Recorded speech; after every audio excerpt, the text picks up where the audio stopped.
नमस्कार ईपीएफ सदस्यगण तुम बयस 30-50 हो कि तुम ईपीएस मासिक पेंशन सुविधा विषय रे जानिबा तुम अत्यंत गुरुत्वपूर्ण। दुर्भाग्यवशतः यंग युवक मान सेवार अप्रत्याशित मृत्युर अनेक घटना आम पाखु आसे। पितामाता कि पति पत्नी नामांकित पेंशन किपरि आवेदन करेंगे ता संपूर्ण अस्पष्ट।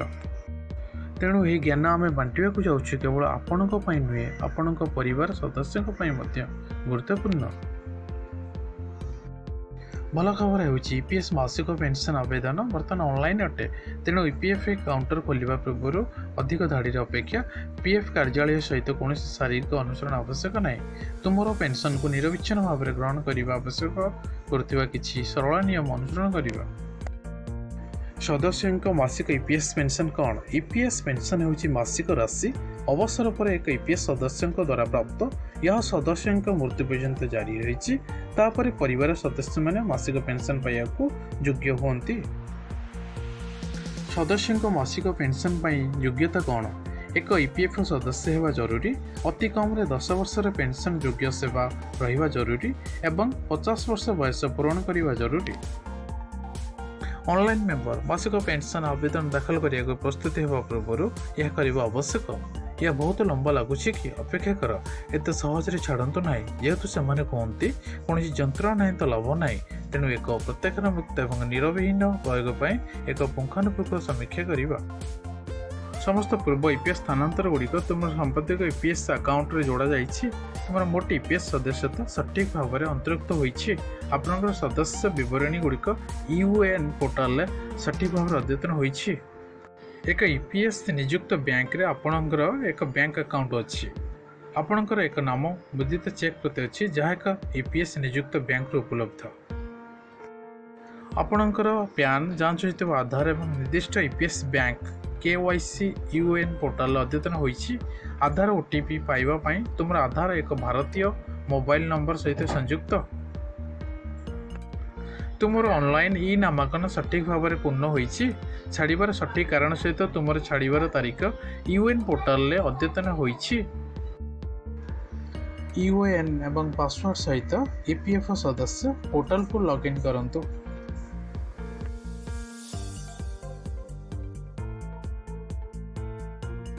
ऑनलाइन सेवा गुड़िकरू क्लेम को जानतु। आपणकर बैंक अकाउंट विवरणी प्रदान करंतु एवं जांच रे क्लिक करंतु। Click and verify. आपण योगदान तारीख, डेट ऑफ जॉइनिंग, प्रस्थान तारीख, डेट ऑफ एग्जिट एवं छाड़ीबार कारण पुनः जांच करि परिबे।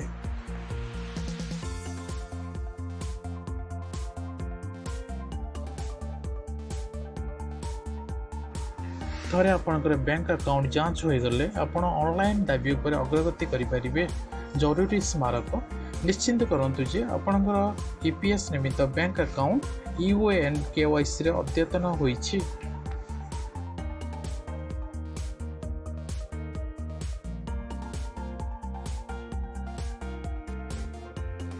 मासिक पेंशन विकल्प बाछंतु।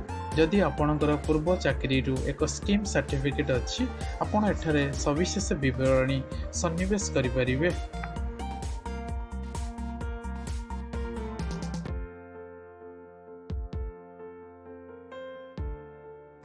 जदि आपण 59 वर्ष कि 60 वर्ष बयस एक विलंबित पेंशन चयन करने को चाहते तेज आपण यह विकल्प को मध्य एठारु चयन करिपारिबे।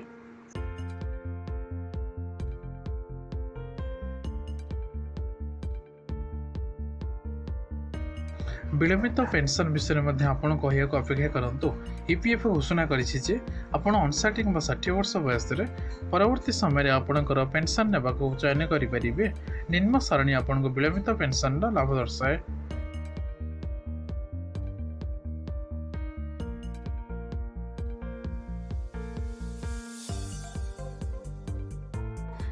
आपणकर इच्छित विकल्प चयन करिया परे आपणकर ठिकाना बैंक विवरणी सन्निवेश करंतु। तुमरा नाम लेखा थिबा बातिल चेक पत्र अपलोड करंतु।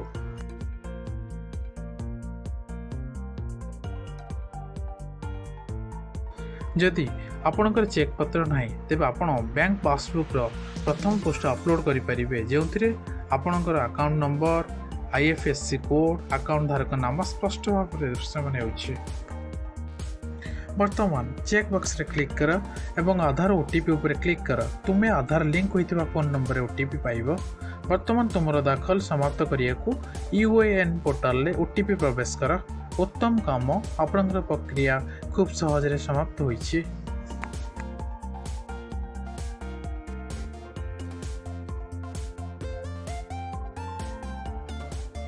आमे विदाय कहवा पूर्व दयाकोरी मन रखु नचेत तुमर पेंशन आरंभ होगा बंद हो।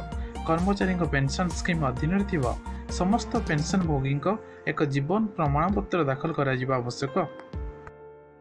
वर्षर जेकोसी समय दाखल हो पार सुविधा नुहे कि आपण यहाँ जीवन प्रमाण वेबसाइट रे ऑनलाइन रे दाखल करें।